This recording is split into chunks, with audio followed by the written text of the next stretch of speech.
ఒక వ్యక్తి గురించి తెలుసుకోబోతుంటున్నాం కదా. ఎవరు ఆ వ్యక్తి పేరు? ఎవరి గురించి తెలుసుకోబోతున్నాం?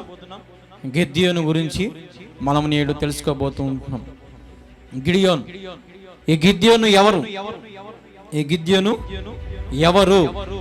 ఈ గిద్యోను ఎవరు? ఈ గిద్యోను ఎవరు అంటే దేవుడు అంటున్నాడు, పరాక్రమ గల బలాఢ్యుడా, యెహోవా నీకు తోడై ఉన్నాడని అతనితో చెప్పని దేవదూత ప్రత్యక్షమైంది ఈ గిద్యోనికి. అసలు ఈ దేవదూత గిద్యోనికి ఎందుకు ప్రత్యక్షమైంది? ఇశ్రాయేలు ప్రజలు దాదాపుగా 7 ఏండ్లు మిద్యానీయుల వాళ్ళ వశంలో ఉన్నారు. ఈ మిద్యానీయులు వారి మీద అధికారము, అధిపతులుగా వాళ్ళు ఉన్నారు. ఈ మిద్యానీయులు ఎవరి మీద అధికారంగా ఉన్నారు? ఇశ్రాయేలుల మీద అధికారముగా ఉన్నారు. అదే రీతిగా అమాలేకులు కూడా ఉన్నారు. ఈ అమాలేకులు ఏం చేశారంటే, చూడండి, ఆ వచనం కూడా ఉంది, 3వ వచనం చూడండి, ఆ మాట 3వ వచనం చూడండి ఒకసారి. ఇశ్రాయేలులు విత్తనములో విత్తిన తర్వాత మిద్యానీయులను అమాలేకులను తూర్పు నుండి వారిని తమ పశువులను గుడారములను తీసుకొని మిడతల దండత విస్తారముగా వారి మీదకి వచ్చి వారి ఎదుట దిగి గాజుకు పోవునంత దూరము భూమి పంటను పాడు చేసి ఒక గొర్రెను గాని ఎద్దును గాని గాడిదను గాని జీవన సాధనమైన మరిది ఏది గాని ఇశ్రాయేలులు ఉండనీయ లేదు. వారును వారి ఒంటెలను లెక్కలేక ఉండెను. దేశమును పాడు చేయుటకు వారు దానిలోకి వచ్చిరి. ఇశ్రాయేలులు మిద్యానీయుల వల్ల మిక్కిలి హింస దశను వచ్చినప్పుడు వారు యెహోవాకు మొరపెట్టిరి. ఇప్పుడు అర్థమైందా? గిద్యోనికి దేవదూత ఎందుకు కనిపెట్టాడు? ఎందుకు కనబడ్డాడు ఈ గిద్యోనికి దేవదూత? ఇశ్రాయేలు ప్రజలు ఎవరికి మొరపెట్టుకున్నారు? ఇక్కడ దేవునికి మొరపెట్టుకున్నారు. ఎందుకు మొరపెట్టుకున్నారంటే, ఈ యొక్క అమాలేకీయులు, ఈ యొక్క మిద్యానీయులు ఈ యొక్క ఇశ్రాయేలు ప్రజల మీద పెత్తనం చేస్తూ వారి పశువులను, వారి పంటలను, వారి జీవన సాధన సమస్తాన్ని లాక్కున్నారు. అంటే ఎన్ని సంవత్సరాలు అంటే 7 సంవత్సరాలు. మొట్టమొదటి వచనం చూడండి ఒకసారి, అన్నమాట. యెహోవా 7 ఏళ్ళు వారిని మిద్యానులకు అప్పగించెను. 7 సంవత్సరాలు ఈ యొక్క ఇశ్రాయేలు ప్రజలు ఒకరి చెప్పు చేతల్లో ఉన్నారు, కానీ వారికి తిండి తినడానికి లేదు, జీవన సాధనము లేదు, బ్రతకడానికి ఆధారము లేదు. కృషించిపోయి నశించిపోయి ఒక పీనుగలు ఎలా ఉంటాయి అలా ఎండిపోయిన స్థితిలో వారి జీవితాలు ఉన్నాయి. అయితే ఈ యొక్క గిద్యోను దేవుడు ఎందుకు ఎన్నుకున్నాడు? ఈ మస్తకి వృక్షం కిందకి వెళ్ళి ఈ యొక్క దేవదూత ఈ గిద్యోనికి ఎందుకు కనపడింది అని అంటే, ఈ గిద్యోని ఎవరు? ఎందుకంటే మనం చదువుకున్న ఈ గిద్యోని ఎవరమ్మా? నా కుటుంబము మనుష్య గోత్రములలో ఎన్నిక లేని వారిని దేవుడు ఏం చేస్తాడు? ఎన్నుకుంటాడు కదా, అంతే కదమ్మా. ఎన్నిక లేని వారిని దేవుడు ఏం చేస్తాడు? ఎన్నుకుంటాడు. నా కుటుంబము మనుష్య గోత్రము ఎన్నిక లేనిది, నా పితరుల కుటుంబంలో నేను కనిష్ఠుడై ఉన్నాను అని ఆయనతో చెప్పెను. అప్పుడు దేవుడు అంటాడు, నేను నీకు తోడైంది గనక ఒకే మనుషుని హతము చేసినట్టు మిద్యాన్ని హతము చేస్తుందని సెలవిచ్చాను. ఈ దేవదూత వెళ్ళి ఆమె గిద్యోను తంటది. ఫస్ట్ పోగానే, బలాఢ్యుడా, పరాక్రమశాలి గిద్యోను అని పిలుస్తుంది. కానీ గిద్యోను నిజంగా పరాక్రమశాలి కాదు. అప్పట్లో ఫస్ట్లో అంత బలాఢ్యుడు కాదు. కానీ దేవదూత వెంటనే ప్రత్యక్షమైన మరుక్షణము గిద్యోనికి ఇచ్చే బిరుదు ఏంటంటే, బలాఢ్యుడా, పరాక్రమశాలి. ఈ ఇశ్రాయేలులు బంధించబడి ఉన్నారు. ఇశ్రాయేలులు ఈ మిద్యానీయుల నుంచి, అమాలేకుల నుంచి విడిపింపబడాలంటే గిద్యోను నీవే, దేవుడు నిన్ను కోరుకున్నాడు. గిద్యోను అంటే గిద్యోను నవ్వుకుంటూ, నేనా ఎన్నిక లేని వాడిని, మా పితరుల కుటుంబంలో అసలు ఒక కనిష్ఠుడైనటువంటి పుత్రుని, ఎన్నిక లేని గోత్రంలో పుట్టినవాడు నన్ను దేవుడు ఎన్నుకున్నాడా? ఈ ఇశ్రాయేలులను విడిపించడానికి నన్ను దేవుడు వాడుకుంటాడా అని దేవదూతను ప్రశ్నించినప్పుడు దేవదూత అంటుంది, యెహోవా దేవుడు నీకు తోడై ఉన్నాడు, నీవు ఒక మనిషిని హతము చేసినట్లు మిద్యానీయులందరూ నువ్వేం చేస్తావు? హతము చేస్తావు. అంటే ఒక వ్యక్తిని హతము చేసినట్టు, ఒక వ్యక్తిని హతము చేసినట్టు. అంటే ఎంత ఈజీగా ఇప్పుడు మనం చూస్తూ ఉంటాం కదా, ఒక మర్డర్ చేయడం ఎంత ఈజీగా ఇప్పుడు అయిపోయింది కదా చాలా మందికి. అక్కడ కత్తితో 2-3 పోట్లు పొడచగానే వాళ్ళు చనిపోతున్నారు, లేదంటే ఏదో ఒక రకంగా చంపేస్తున్నారు కదా, గన్నులతోనో ఏదో ఒకటి చంపేస్తారు. అలాగే దేవుడు ఒక్క మనిషిని చంపినట్లు మిద్యానీయుల సైన్యమును మిద్యానీయులను చంపొచ్చంట. ఎవరు? ఈ యొక్క ఎన్నికలేని వాడు, ఈ యొక్క కనిష్టమైనటువంటి పుత్రుడు, చాలా నీచమైన గోత్రంలో పుట్టినవాడు ఈ గిద్యోను. 7 సంవత్సరాలు ఊబిలో చిక్కుకున్నటువంటి ఈ ఇశ్రాయేలు ప్రజలను కాపాడడానికి దేవుడు ఎన్నుకున్నాడంట. హల్లెలూయా. అర్థమవుతుందమ్మా? అందరికీ క్లారిటీ వచ్చిందా? గిద్యోను ఆశ్చర్యంతో ఉన్నాడు.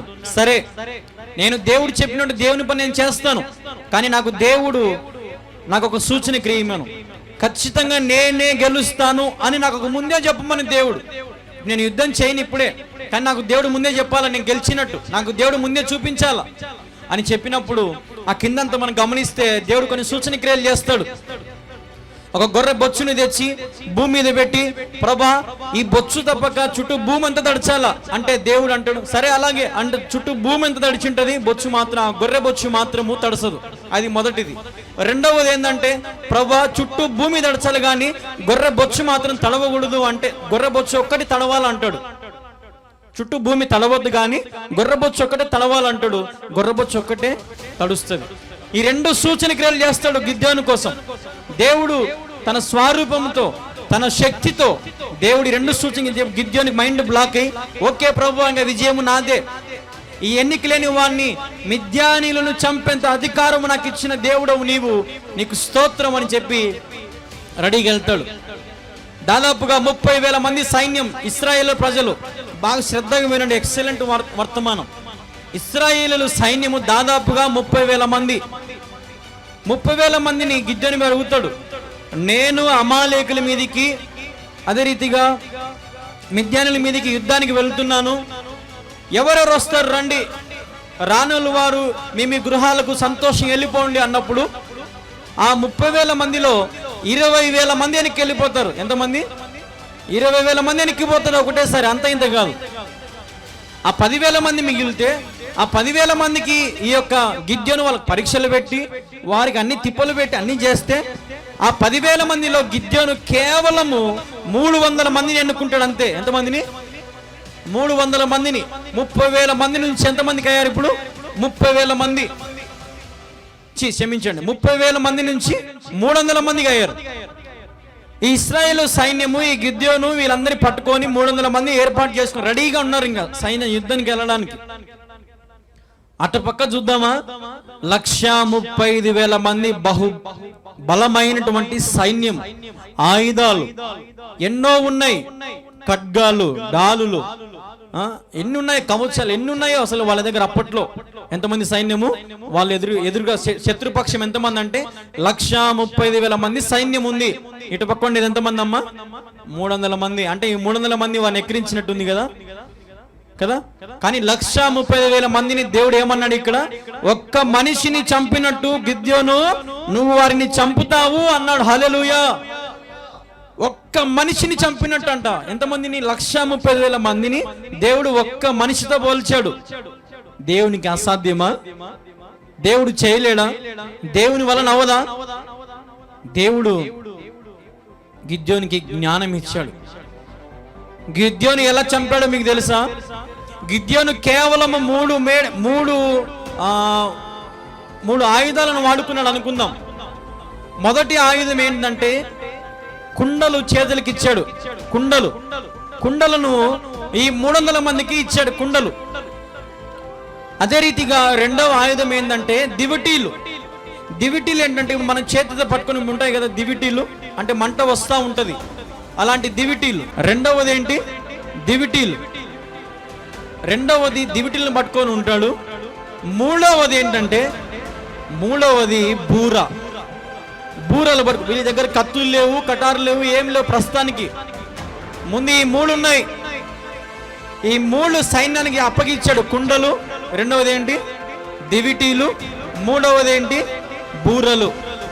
ఈ 300 మందికి అందించి ఈ 300 మంది కూడా దేవుని మాట చొప్పున, గిద్యోను చెప్పిన మాట చొప్పున రెడీగా ఉన్నారు.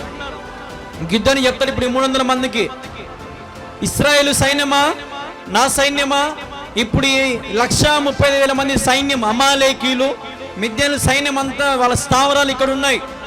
ఈ 300 మంది 3 భాగాలు అవ్వండి.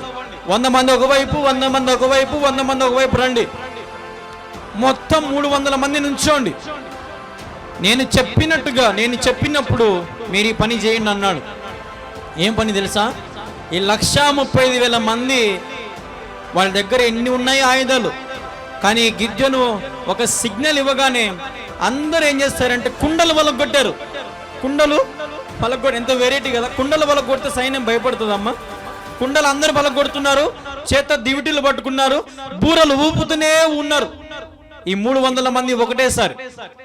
అటు పక్క వాళ్ళు ఆ బూరల శబ్దం వినలేక, ఆ కుండల శబ్దం పటా పటా అని పగులుతా అవి వినలేక, ఓయమ్మో మా మీద ఏమైనా పడుతాయేమో, మా మీద ఏమైనా బాణాలు గుచ్చుకుంటాయేమో, ఓయమ్మో ఏమవుతుందని ఆ సౌండ్కు భయపడి అందరూ పటాపంచులు పరిగెత్తుతుంటే గిద్యోను వెళ్ళి ఒక్కొక్కరిని చంపాడు. గిద్యోను ఒక్కొక్కరికి ఆయుధాలు లేకుండా గిద్యోను అందరినీ నాశనం చేశాడంట. ఒక మనిషిని చంపినట్టు గిద్యోను 135,000 మంది సైన్యాన్ని హతమార్చాడు. హల్లెలూయా! పరాక్రమశాలి గిద్యోను ఎలా అయ్యాడు అంటే, ఎన్నిక లేని వారిలో నుంచి దేవుడు అతన్ని ఎన్నుకొని అతని ఏం చేశాడు? పరాక్రమశాలిగా. దేవుడు ఈ న్యాయాధిపతులు 6వ అధ్యాయము 7వ అధ్యాయం 8వ వచనం మనం చదివితే మనకు చాలా క్లారిటీగా అర్థమవుతుంది. ఈ యొక్క దేవుని ప్రణాళిక ఏంటో, దేవుని సంకల్పం ఏంటో మనకు తెలుస్తుంది. ఈరోజు దేవుడు చాలా మందికి అవకాశం ఇస్తాడు, చాలా మందిని అవకాశం ఇస్తాడు దేవుడు. గిద్యోనులాగా ఎన్నిక లేని వారిని ఎన్నుకోవాలని దేవుడు ఎంతో ప్రయాసపడతాడు. నువ్వు చెయ్యి అని దేవుడు నీతో మాట్లాడుతూ ఉంటాడు, కానీ నువ్వే పని కూడా చేయలేవు. గిద్యోను కూడా ఫస్ట్ సారి వెనకడుగు వేశాడు, కానీ దేవుణ్ణి అడిగాడు, నువ్వు నిజమైన దేవునివైతే ఇక్కడ నిలబడు, నేను వెళ్ళి గొర్రెని తీసుకొచ్చి దాన్ని బొచ్చుని తెచ్చి ముందు పెట్టేంత వరకు నువ్వు అలాగే ఉండు, నాకు సూచన క్రియ చేసే నువ్వు వెళ్ళు అన్నాడు. అంటే గిద్యోను కోసం దేవుడు వేచి ఉన్నాడు. ఒక ఎన్నిక లేని వాడిని ఎన్నుకొని 135,000 సైన్యాన్ని ఏం చేశాడు? గిద్యోను నాశనం చేశాడు. ఇశ్రాయేలు ప్రజలకు ఏమిచ్చాడు? విముక్తినిచ్చాడు. ఈ యొక్క మిద్యానీల నుంచి, అమాలేకీయుల నుంచి ఇశ్రాయేలు ప్రజలు ఏమైపోయారు? ఇప్పుడు స్వతంత్రంగా వారి గడ్డకు వచ్చారు. అంటే దాదాపుగా 7 ఏళ్ల కష్టాన్ని ఎవరు తీర్చారు ఇక్కడ? ఒక ఎన్నిక లేని వాడు. ఇశ్రాయేలు ప్రజలు వాళ్ళు అనుకుంటే వాళ్ళు చేసుకోలేరా, వాళ్ళు తెచ్చుకోలేరా? కానీ దేవుడు ఏం చేశాడు? సమయాన్ని పెట్టాడు. 7 సంవత్సరాలు పట్టింది గిద్యోను రెడీ చేయడానికి. దేవుడు 7 సంవత్సరాల గిద్యోనికి పోషించి పెంపకం చేసి చక్కగా దేవునికి లోబడేలాగా చేసుకున్నాడు గిద్యోన్ని. చిత్తము నా ఏలినవాడా అన్నాడా లేదమ్మా? దేవుడు మాట్లాడగానే చిత్తము నా ఏలినవాడా అన్నాడంటే ఆలోచన చేయండి. ఈరోజు ఒకవేళ నీ సేవకుడు వచ్చి అయ్యా ఈ పని చేయంటే చిత్తము చేస్తాను కళ్యాణ్ బాబా అని ఒక్కసారి అన్నామా? అబ్బా బాబా నాకు ఆ పని ఉందే, అబ్బా ఈ పని ఉందే, నాకు అది ఉంది ఇది ఉందే అంటే దేవుడి మాటకు గిద్యోను కంటికి కనబడి దేవునికి ఏమంటున్నాడు? చిత్తము నా ఏలినవాడా, నన్ను ఏలేవాడా, నా ఆత్మకు శాంతినిచ్చేవాడా, నాకు నెమ్మదినిచ్చేవాడా, నీకు స్తోత్రము తెలియజేస్తూ ఉంటున్నాను అని దేవునికి గిద్యోను తన సమర్పణను సమర్పించుకున్నాడు. తన హృదయాన్ని దేవునికి సమర్పించుకున్నాడు. తన హృదయాన్ని దేవునికి అప్పగించుకున్నాడు. యుద్ధంలో ఏం చేశాడు? గెలిచి చూపించాడు. ఈరోజు నేను కూడా అటువంటి అవకాశాలు దేవుడు ఎన్నో ఇస్తాడు. అలాంటి అవకాశాలు ఎన్నో ఇచ్చినప్పుడు మనం వాటిని సద్వినియోగము చేసుకోవాలి. ఒకసారి చూడండి, న్యాయాధిపతులు 2వ అధ్యాయము 19వ వచనం చూడండి. ఒక్కొక్క న్యాయాధిపతి చనిపోగా వారు వెనుకకు తిరిగి ఇతర దేవతను అనుసరించి పూజించుచు వాటికి సాగిలపడుచు ఉండుట వలన తమ క్రియలలో నేమి, తమ మూర్ఖ ప్రవర్తనలేమి దేనిని విడవక తమ పూర్వకుల కంటే మరీ మిగులు చెడ్డవారైరి. ఇప్పుడు అర్థమైందా దేవుడు ఎందుకు ఇశ్రాయేలు ప్రజలను వదిలిపెట్టేశాడు? ఇశ్రాయేలు ప్రజలు ఎందుకు వదిలిపెట్టాడు? 7 ఏళ్ళు వాళ్ళకి ఎందుకు అప్పగించాడంటే ఏమైంది? వీరి విగ్రహారాధన, బయలుదేవతని పూజించే వాళ్ళు, బయలుదేవతను పూజించే వాళ్ళు. అందుకే గిద్యోనికి ఫస్ట్ ఏం చెప్తాడంటే, ముందు నీవు ఆ రాజ్యానికి వెళ్ళి ఆ రాజ్యంలో బయలుదేవతను విగ్రహాన్ని కూల్చివేసేయి, ఆ యొక్క స్తంభాన్ని, ఆ బలిపీఠాన్ని తీసివేసేయి అని గిద్యోనికి చెప్తాడు. గిద్యోను పాపం భయపడి ఉదయం పూట పోయి చేయడు ఆ పని, రాత్రి పూట పోయి దొంగ చాటును ఆ పని చేసి వస్తాడు. ఉదయం లేవగానే అందరూ వస్తారు, ఎవరే మా బయలుదేవతని ఎవరో కూల్చేశారే, మా బలిపీఠం ఎవరో కూల్చేశారే అని విచారించి విచారించి కనుక్కొని లాస్ట్కు ఈ యెహోషువ కుమారుడు అని తెలుస్తుంది, గిద్యోను అని తెలుస్తుంది. ఈ గిద్యోన్ని దేవుడు ఏర్పరచుకున్నాడు కాబట్టి గిద్యోన్ని ఇశ్రాయేలు ప్రజలను వారి మార్పుకు కారణము ఎవరయ్యారంటే గిద్యోను అయ్యాడు. ఈ ఇశ్రాయేలు ప్రజలు ఒక బయలుదేవతను ఆరాధిస్తూ మునుపటి వారి కంటే పూర్వీకుల కంటే వాళ్ళు ఏమయ్యారంటే ఇక్కడమ్మా చెడ్డవారయ్యారు అని ఉందా లేదమ్మా? మునుపటి కంటే పూర్వీకుల కంటే చెడ్డవాళ్ళు అయ్యారంట వీళ్ళు. అంటే ఇంకెంత బయలుదేవుడు ఎంత ఆరాధించారు, ఇంకా అసలు ఈ సృష్టిని పూజిస్తూ సృష్టికర్తను మర్చిపోయారు వాళ్ళు. అందుకే దేవుడు తన కోపాన్ని చూపించి అప్పగించాడు. తిండి లేదు, తిప్పలు వాళ్ళు, పంటలు పోయాయి, ఎద్దులు పోయాయి, గొర్రెలు పోయాయి, సమస్తం అన్నీ పోతున్నాయి. జీవన సాధనానికి బరువు అయిపోయింది. దేవుణ్ణి అప్పుడు వేరుకున్నారు, ప్రభువా మాకు సహాయం చేయి. అప్పుడు దేవుడు దేవదూత ప్రత్యక్షమై గిద్యోని దేవుడు ఎన్నుకుంటాడు. హల్లెలూయా. ఇశ్రాయేలుల కంటే నీచమైన గోత్రంలో పుట్టినటువంటి గిద్యోను ఇశ్రాయేలును కాపాడుతాడు. హల్లెలూయా. అంటే ఈరోజు నీ యొక్క ఎన్నికలేని వాడు అనుకోవచ్చు. చాలా మంది ప్రార్థన చేస్తాం, ప్రభువా నేను ఎన్నికలేని వాడు నాయన, ప్రభా నా బ్రతుకు ఇది, ప్రభు నేను పాపాత్మురాలను, ప్రభు పాపిని, ప్రభు. ఆల్రెడీ దేవుడు నేను ఎన్నికలేని వాడమని తెలిసి కూడా దేవుడు నిన్ను ఏం చేస్తాడు, ఎన్నుకున్నాడు. ఇంక అయిపోయింది. ఇంకా ప్రతిసారి ఇంక నిన్ను పాపిని, ఎన్నికలేని వాడను, నేను అందరికంటే తక్కువ వాడను, అందరికంటే లేని వాడని మనమే చెప్పుకోకూడదు ఎప్పుడే కానీ. దేవుడు ఏం చేస్తాడు, దీనుల పట్ల ఆయన గొప్ప కార్యము చేస్తాడు. నువ్వు ఆయన నీతో మాట్లాడగానే చిత్తము నా ఏలిని వాడా అని చెప్పాల. నువ్వు దేవుడు నీతో మాట్లాడిన మరుక్షణమే ఓకే ప్రభువా నువ్వు చెప్పినట్టు నేను చేస్తాను అని మనం అప్పగించుకోవాలి దేవునికి. ఈరోజు దేవుడు చెప్తున్న మాటలను అలక్ష్యము చేస్తే జాగ్రత్త. ఇశ్రాయేలు ఏ రీతిగా విడవబడ్డారో 7 సంవత్సరాలు, ఆ రీతిగా నీవు కూడా విడవబడతావు దేవుని చేతుల్లో నుంచి. ఇశ్రాయేలు తిండి లేక పస్తులను ఏడ్చి చచ్చారు వాళ్ళు. అలాంటి స్థితి నీకు వద్దంటే దేవుని వైపు చూడు, దేవుని దగ్గరికి రా, దేవునిలో నిలబడు. దేవుడు ఏ రీతిగా అయితే ఎన్నుకుంటాడో ఆ రీతిగా నిన్ను బలంగా నిన్ను ఎన్నుకుంటాడు, పరాక్రమముగా నిన్ను నడిపిస్తాడు, బలాఢ్యమైనటువంటి జీవితానికి ఇస్తాడు. ఇప్పుడు గిద్యోను ఏం పెద్ద కండలు తీరిన వీరుడేం కాదు, గిద్యోనేం ఆజానుభావుడేం కాదు, గిద్యోనేమి పోని ఆ రోజు బాగా తిని బాగా 6 ప్యాక్ చేసి జిమ్ముకు పోయినాడు కాదు. ఎన్నిక లేని వాడు గిద్యోను, పాపం అసలు పేదవాడు. కానీ దేవుడు ఏం చేశాడంట, గిద్యోని ఎన్నుకున్నాడు. ఎందుకు ఎన్నుకున్నాడు అని నన్ను అడిగితే గిన గిద్యోను దేవునికి విధేయత చూపించాడు. ఒకవేళ మన మధ్యలో ఎవరైనా ఒక దేవదూతలాగా వచ్చి మాట్లాడితే మనం చెప్పు దేవదూత గారు అంటామా, భయపడి పరిగెత్తుతామా? భయపడి పరిగెత్తుతాం, దయమేమో నాయనా అని. కానీ గిద్యోను భయపడలే. ఎదుటి ప్రశ్న వేసి అడిగాడు, సరే నువ్వెవరు చెప్పు, నువ్వు దేవదూతవా, సరే ఏం చేయాలి ఇప్పుడు, ఈ పని చేయమంటావా, సరే ఈ పని చేస్తే నాకు నా వల్ల కాదే, నేను చేయలేని అంటే దేవుడు నీకు యెహోవా దేవుడు తోడై ఉన్నాడు, నిజమైన దేవుడు నీకు తోడై ఉన్నాడు, నీకు విజయం దొరుకుతుంది, నువ్వేం భయపడొద్దు అన్నాడు. 30,000 మంది సైన్యం ఉంటే 20,000 మంది ఎనిక్కిపోయారు, 10,000 మంది మాత్రమే మిగిలారు. 10,000 మందిలో మళ్ళా ఫిల్టర్ చేస్తే 300 మందే దొరికారు. వారి ఆయుధాలు ఏంటి, కుండలు, బూరలు, ఇంకోటి ఏందమ్మా దివిటీలు, ఈ 3 ఆయుధాలు. వీళ్ళు ఆ కుండలు కింద వేస్తూ ఉంటే ఆ సౌండ్కి వాళ్ళు పరిగెత్తారంట. 135,000 మంది 300 మందికి ఏం చేశారు, పరిగెత్తి పరారైపోయారు వాళ్ళు. అప్పుడు ఈ సైన్యం ఈ 300 మంది వాళ్ళు పరిగెత్తుతుంటే ఈ వెనకల పరిగెత్తడం, చంపడం పడేయడం, ఒక్కడు కూడా ముందుకు తిరిగి చూడలే. ఒకవేళ 135,000 మంది అనుకుంటే ఈ 300 మంది ఎంత చెప్పు, నాకు తెలిసి ఎంత, ఒక్క నిమిషాన్ని చంపేయగలరు, చిటికలో చంపేయగలరు. కానీ వారి జ్ఞానము, దేవుడిచ్చిన జ్ఞానం. ఆ కుండలు కింద వేస్తే ఆ సౌండ్కి వాళ్ళు ఏమనుకుంటారంటే బాణములు పడుతున్నాయేమో, ఏమో మా మీద ఏమైనా దూస్తున్నారేమో, రాళ్ళు భయపడి పరిగెత్తారంట వాళ్ళు.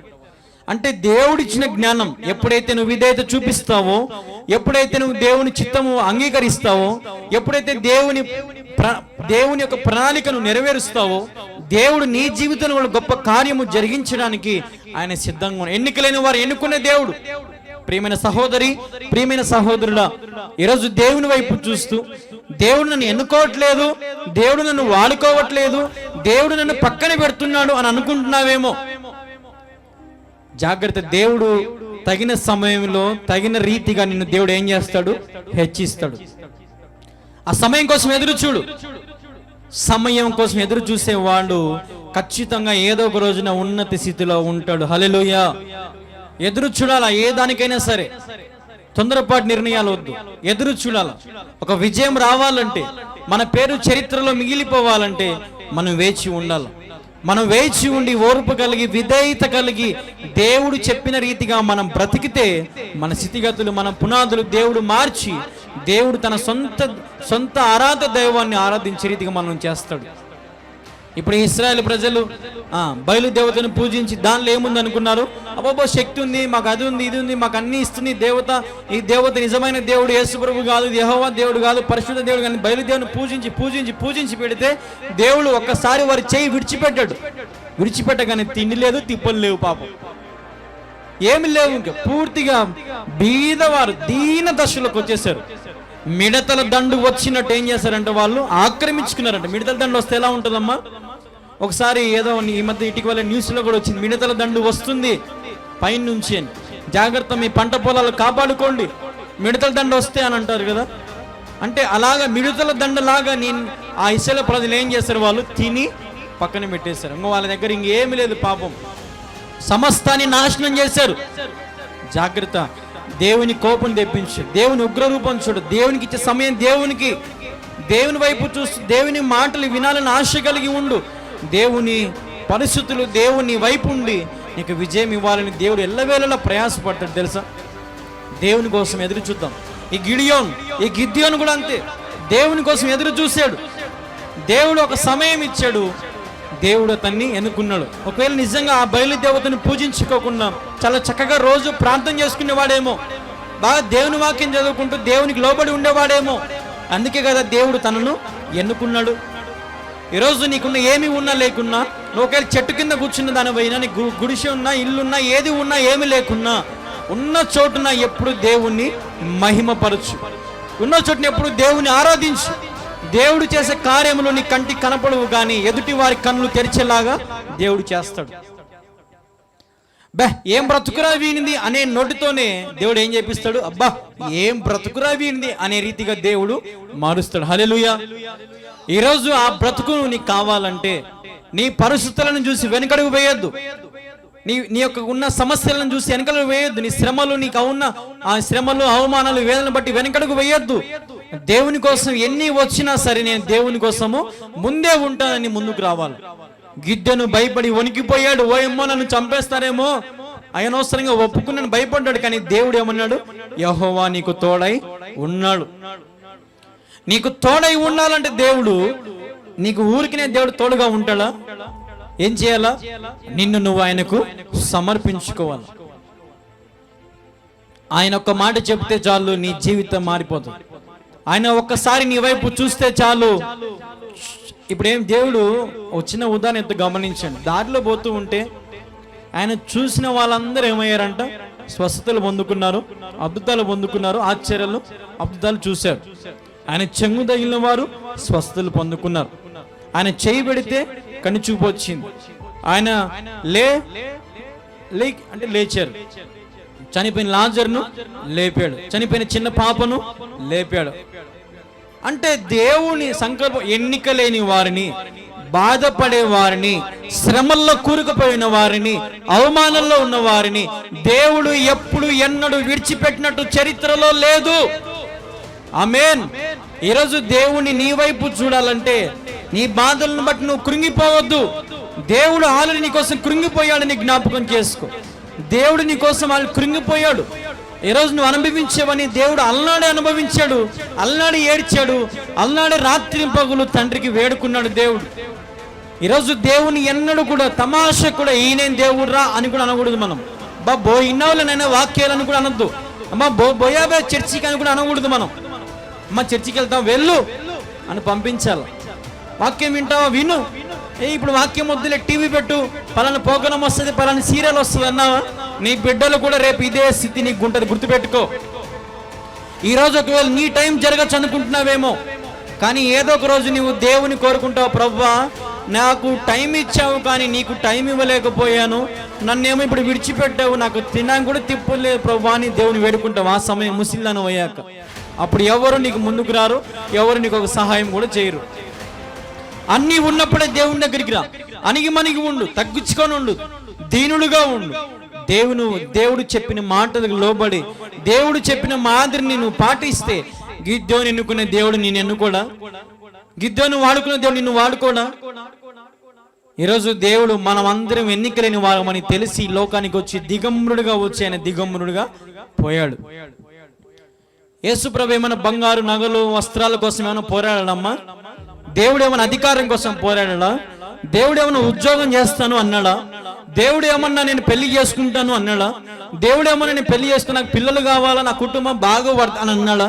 పోనీ దేవుడి లోకానికి ఎందుకు వచ్చాడు అంటే నువ్వు ఇప్పుడు చేసే పాపం, ఈ రోజు 4 గోడల మధ్య నువ్వు చేసే పాపము దేవునికి అప్పుడే తెలిసి నేను సజీవుడుగా మరణిస్తేనే నా బిడ్డల పాపాలు పోతాయి అన్నాడు దేవుడు.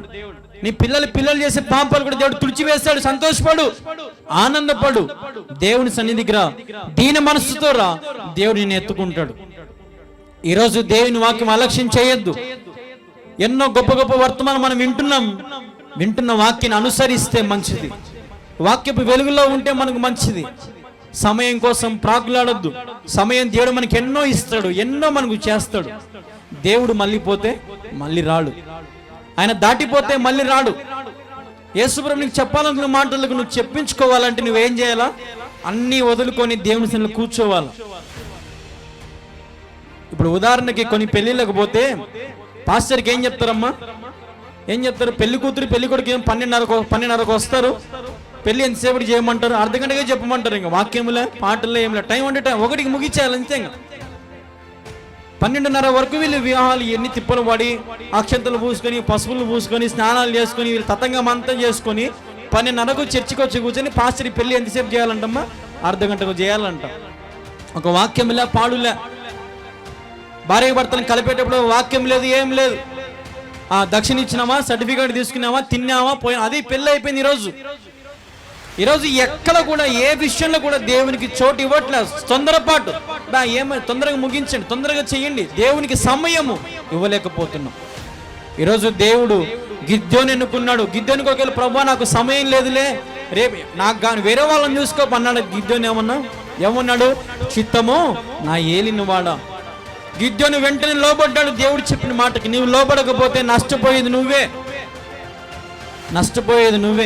అనుకోవచ్చు ఈరోజు నేను బాగున్నాను కదా, ఈరోజు శనివారం కదా, నాకు బట్టుబడి వచ్చింది, నాకు డబ్బులు వచ్చింది, వేలల్లో వచ్చింది, నాకు ఇంత లాభం వచ్చింది, అంత లాభం వచ్చింది అనుకుంటున్నావు కదా. ఏదో ఒక రోజు నీ లాభం అంత ఏమైపోతుంది అంటే డాక్టర్ల వశమో లేదంటే వాళ్ళ వశమో వీళ్ళ వశమో అయిపోతుంది. కానీ నువ్వు తినడానికి కూడా నీకు దిక్కుంటుంది ఒక్కొక్కసారి. ఈరోజు అలాంటి పరిస్థితులలో ఉన్నావా? దేవుడు చెప్పినట్టు లోబడి వెంటనే ఆయన వైపు చూడు. ఉద్యోగం కోల్పోయి నిరీక్షలు ఉన్నావా? ఉద్యోగం దేవుడు నీకు ఇస్తాడు. అనారోగ్యంతో బాధపడుతున్నావా? ఆరోగ్యం దేవుడు నీకు ఇస్తాడు. నీ వ్యాధి, నీ రోగము, నీ కుటుంబ పరిస్థితులు సమస్త నీకు అన్నిటి నుంచి నీకు విడుదల కావాలనుకుంటున్నావా? దేవుడు నీకు ఇస్తాడు. అయితే నువ్వేం చేయాలా? దేవునికి లోబడి ఉండాలా, దేవుని వైపు చూడాలా, దేవుడు చెప్పిన రీతిగా నీవు బ్రతకాల. ఈరోజు గిద్యోను ఎన్నుకున్న దేవుడు నిన్ను కూడా ఎన్నుకోవాలని దేవుడు ఆశపడుతూ, ఎన్నికలేని వారిని దేవుడు ప్రేమించాడు, ఎన్నికలేని వారిని దేవుడు ఎన్నుకున్నాడు, ఎన్నికలేని వారి పక్షమైన దేవుడు తన కార్యము చేసి చూపించాడు. 300 మంది 1,35,000 మందిని హతమార్చారంటే మామూలు విషయం అమ్మా? మామూలు విషయం అది? ఒక్కనివే చంపగలుగుతాం మనం, అంత ధైర్యం అనుకుందా? కానీ గిద్యోను దేవుడు వాడుకున్నాడు. అలా నా ప్రజలు నష్టపోతూ ఉంటే ఈ మిద్యాను నవ్వుతారా?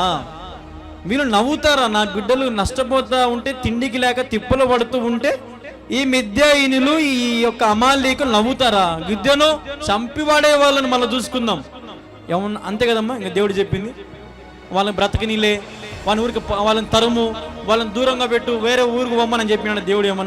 ఏమన్నాడు? చంపివాడే. నీకెంత ఒక మనిషిని చంపినట్టు చంపే, అంతే, మళ్ళీ చూసుకుందాం. 1,35,000 మందిని చంపాడంటే అబ్బాబ్బాబ్బా, అసలు ఏం స్టోరీ అండి ఇది? ఒక కత్తి తిప్పే రానివాడు, ఒక యుద్ధం చేసేది రానివాడు, తన పని తను చేసుకునేవాడిని దేవుడు ఎన్నుకొని ఇంతమందిని హతమార్చాడంటే, దేవునికి అవిధేయతగా ఉన్నావంటే నీవు కూడా ఆ హతమైన వారిలో నీవు కూడా ఉంటావు. గుర్తుపెట్టుకో, ఆ హతమైన వారిలో నీవు కూడా ఉన్నావేమో. లేచిరా, దేవుని వైపు చూడు. దేవుడు నిన్ను బ్రతికింపజేసి నూతన జీవితం, నూతన బ్రతుకు నీకు ప్రసాదించాలంటే దేవుని వేడుకో, దేవుని వైపు చూడు. దేవుని ఆ సర్వాంగ కవచాన్ని ధరించుకొని దేవుని వైపు చూస్తూ దేవుణ్ణి వేడుకో. దేవుడు నీకు సమస్తము కూడా దయచేస్తాడు. ఈరోజు ఆ దేవుని వైపు చూడలేక దేవుని పక్కన పెడుతున్నావేమో, జాగ్రత్త. దేవుని ఎల్లప్పుడూ దేవునికి మొదటి స్థానం ఇవ్వు. బయటికి వెళ్తున్నప్పుడు ప్రార్థన చేసుకో, ఇంట్లో కూర్చున్న ప్రార్థన చేసుకో. ఎప్పుడు ఏది సమయం దొరికినా వాక్యం విను, పాటలు పాడుకో, కొత్త పాటలు నేర్చుకో. దేవుని ఎలా ఆరాధించాలో అలా ఆరాధించు. నీ జీవితాన్ని దేవుడు మారుస్తాడు. నీవే మతమైన, ఏ కులమైన, ఏ జాతిని, ఎవరువైనా సరే యేసుక్రీస్తు ప్రభువే నిజమైన దేవుడు. ఆయన తప్ప ఈ లోకంలో ఏ దేవుళ్ళు లేరు. ఆయన ఈ సర్వలోకాన్ని, సర్వ సృష్టిని సృష్టించిన దేవుడు. ఈ గిద్యోని ఎన్నుకున్నాడు, నిన్ను కూడా ఎన్నుకుంటాడు. మేలుకో, మనోనేత్రాలు తెరుచుకో, దేవుడు ఎవరో తెలుసుకో. సృష్టిని పూజించకు, సృష్టికర్తను పూజించు. ఆ నిజమైన దేవుడు, రక్తం కార్చి నీకోసం నా కోసం మరణించిన దేవుడు నా యేసుక్రీస్తు ప్రభు. దీనుడుగా ఈ లోకానికి వచ్చి తండ్రిని విడిచిపెట్టి, పరలోక రాజ్యాన్ని విడిచిపెట్టి, సమస్తం విడిచిపెట్టి, వైభోగాన్ని అంతా విడిచిపెట్టి ఆయన ఒక మనుష్య కుమారునిలో జన్మించిన దేవుడు. ఆ దేవుని విడిచిపెట్టావంటే జాగ్రత్త, నీకు అంతా ఇంత శిక్ష కాదు. ఈ నరకంలో అగ్ని ఆరదు, పురుగు చావదు. యేసయ్య నాకెవరు సువార్త చెప్పలేదు, యేసయ్య నాకెవరు నీ వాక్యం చెప్పలేదు, నేను ఏం చేయమంటావు అంటే దేవుడు పిలిపిస్తాడు. మీ ఊర్లో ఒక చర్చ ఏదన్నా ఉండదు, ఒకసారి పిలిపించండి. మీ ఊర్లో కళ్యాణ్ బాబు, రామ్మ కళ్యాణ్ బాబు ఇట్రా. ఏంది ఇతనికి వాక్యం చెప్పలేదంటనే, ఇతనికి సువార్త. ప్రభువా, నేను రోజు బయట బొంగులు పెట్టి వాక్యం చెబుతూనే ఉన్నాను, నా వంతు నేను చేస్తూనే ఉన్నాను, వాళ్ళే వినట్లేదయ్యా, నేను ఏం చేయమంటావు అని నేను చెప్పాను. ఏ రాయిందని ఏమన్నావు? నాకెవరు సువార్త చెప్పలేదన్నావే, నాకెవరు వాక్యం చెప్పలేదన్నావే. మరి ఈ బిడ్డేమో రోజు బొంగులు పెట్టి ఇంత వాక్యం చెప్తున్నాడంట కదా, మరి నువ్వెందుకు ఆలకించలేదంటే, నా దేవుడు వేరులే అంటే పోరా గమ్మున నరకానికి అంటాడు దేవుడు.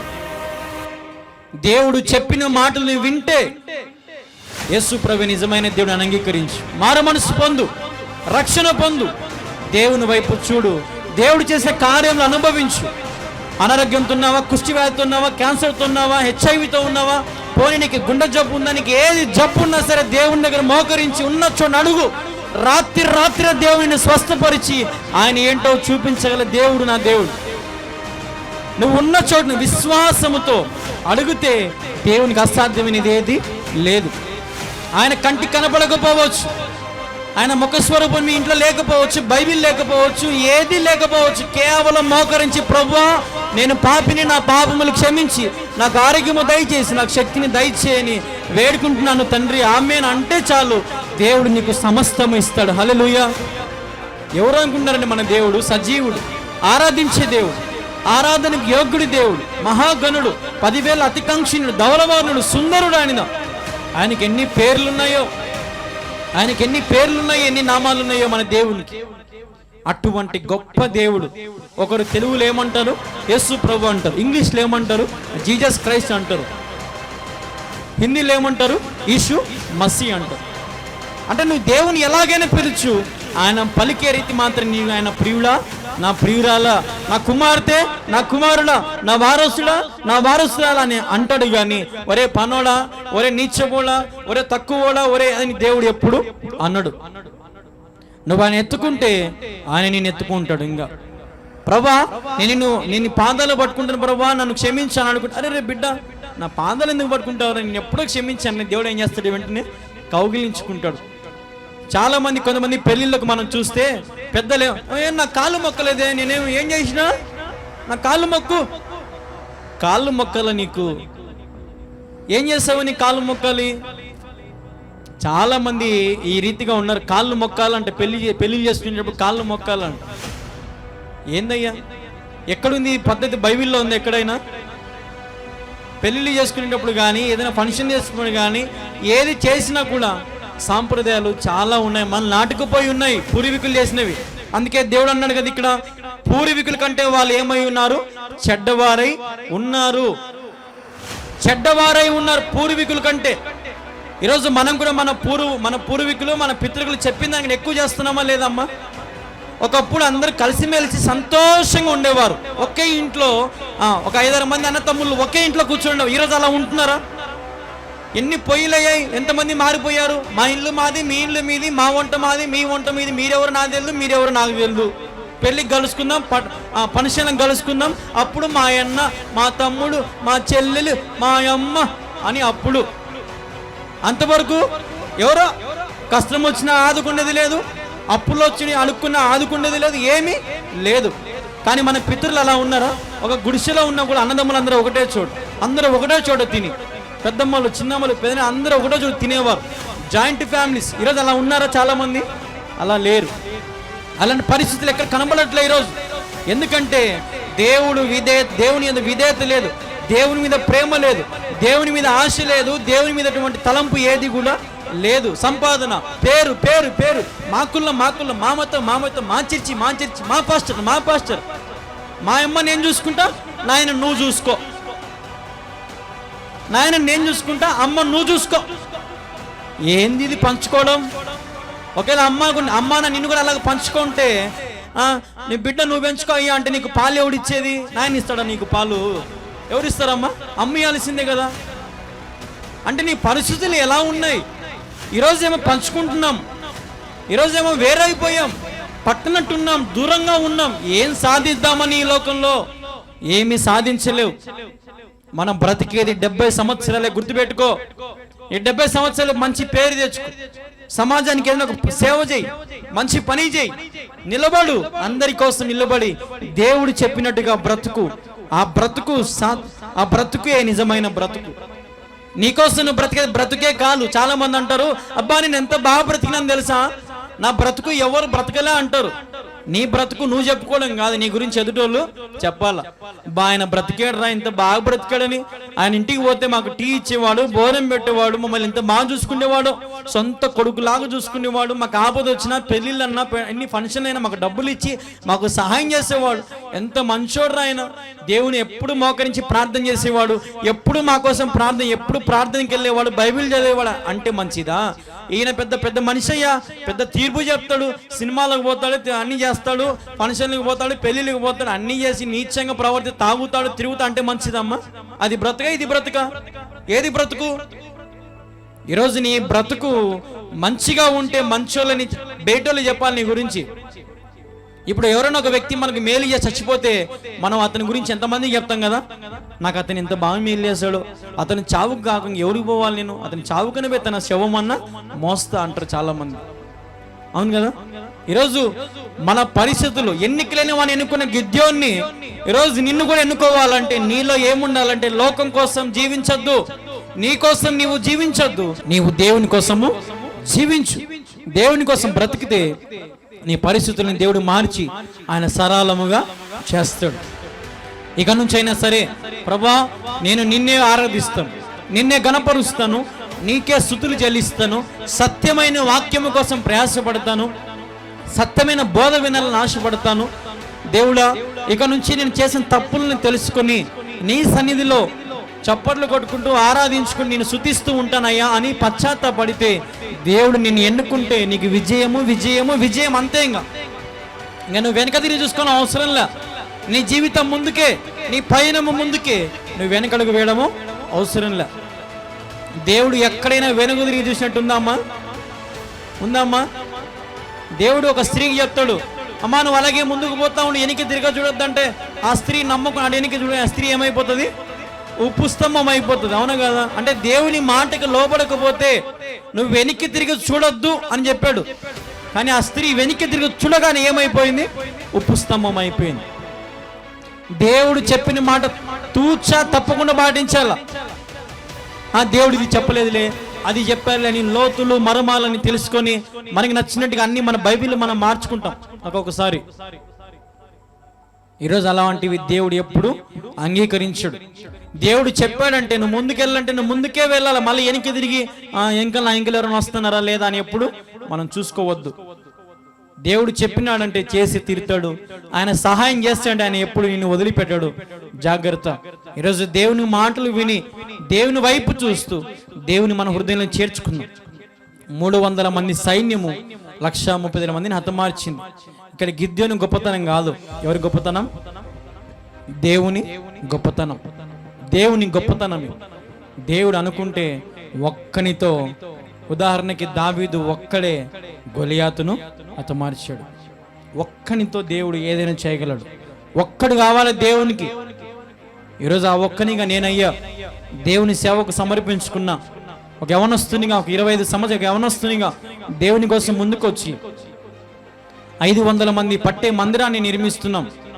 నేనేదో ఫస్ట్ చిన్న చిన్న మందిరం గట్టి రాలే. దేవుడు ఒకటేసారి ఇంత పెద్ద మందిరాన్ని ఇస్తున్నాడు.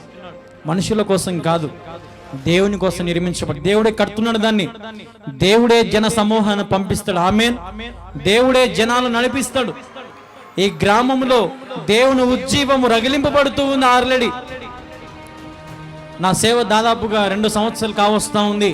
సంపూర్ణమైన సేవలోకి వచ్చి ఇంతవరకు నేను ఎన్ని అద్భుతాలు చూశానో, ఎన్ని ఆశ్చర్య కార్యాలు చూశాను, ఎన్ని సూచన క్రియలు చూశాను.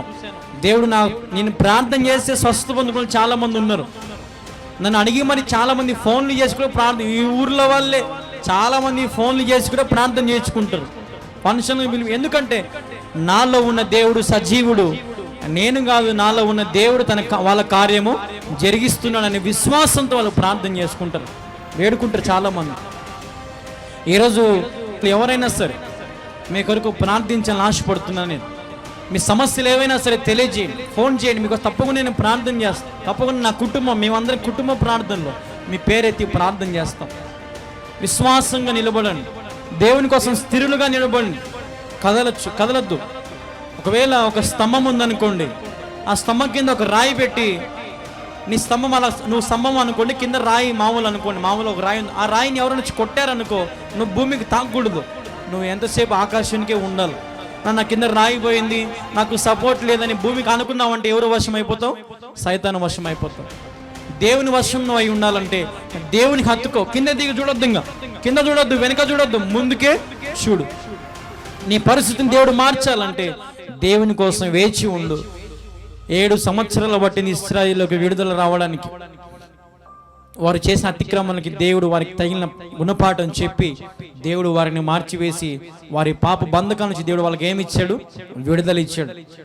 ఈరోజు పిల్లలు లేక బాధపడుతున్నారేమో చాలా మంది నాకు ఫోన్ చేస్తారు, అన్న నాకు పిల్లలు లేరు, 5 సంవత్సరాలు అయింది, 3 సంవత్సరాలు అయింది, 10 సంవత్సరాలు మాకు పిల్లలు లేరన్నా.